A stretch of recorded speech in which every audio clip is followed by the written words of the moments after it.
Happening now, a criminal investigation being launched into how Governor DeSantis sent migrants to Martha's Vineyard from Texas with your taxpayer dollars. As CBS 4's Carly Burnett reports from Doral, where a rally and news conference is set for today. And we continue to follow a fatal collision involving a Brightline train and a pedestrian. It happened in Hollywood on Monday near Dixie Highway and Tyler Street. This took place shortly after Brightline officials and law enforcement announced their campaign for National Rail Safety Week.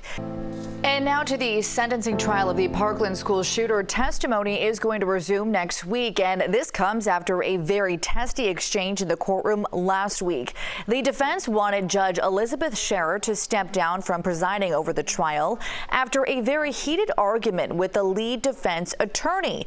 Well, happening today, President Joe Biden will travel to New York City to attend the United Nations General Assembly. The president is expected to deliver his remarks on Wednesday, heavily focused on the war in Ukraine and the global climate crisis. Now at 5:20, Adnan Syed, the subject of a popular serial podcast, waking up on the other side of prison bars this morning. He was released Monday after a judge vacated his conviction for the 1999 murder of his ex-girlfriend, Hyman Lee. We are back with a consumer alert this morning concerning a major recall over several over-the-counter products sold at Family Dollar. If you've recently bought Colgate toothpaste and mouthwashes, certain Trojan brand condoms, pregnancy tests, nasal spray, eye drops, and denture adhesive, you will want to return them for a full refund even without a receipt. Time now is 5:35. Gunshots ring out on I-95 in North Miami, and this morning the person who pulled the trigger remains on the run. It all happened near 125th Street. Drivers tell CBS 4 someone in a dark SUV started shooting at them and hit two different cars. One of them has nearly a dozen bullet holes. A $750,000 bond is now set for the man accused of placing dead animals on the Marjorie Stoneman Douglas Memorial. 29-year-old Robert Mondragon saw a judge on Monday after being arrested last month. Now, upon a search of his web history, detectives also found some pretty disturbing searches involving school shootings.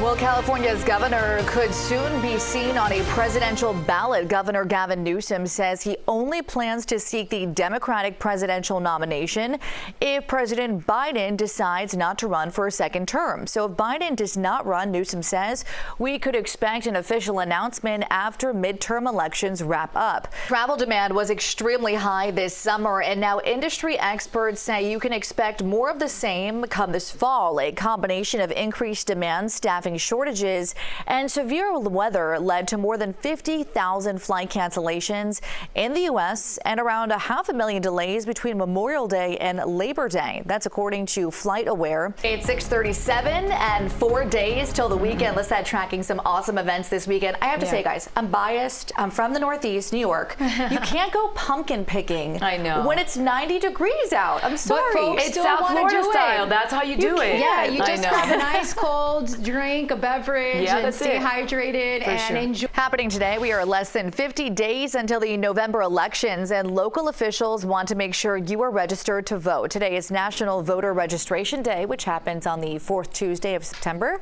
It's a coordinated effort from local, state, and national organizations to urge people to register to vote. Now,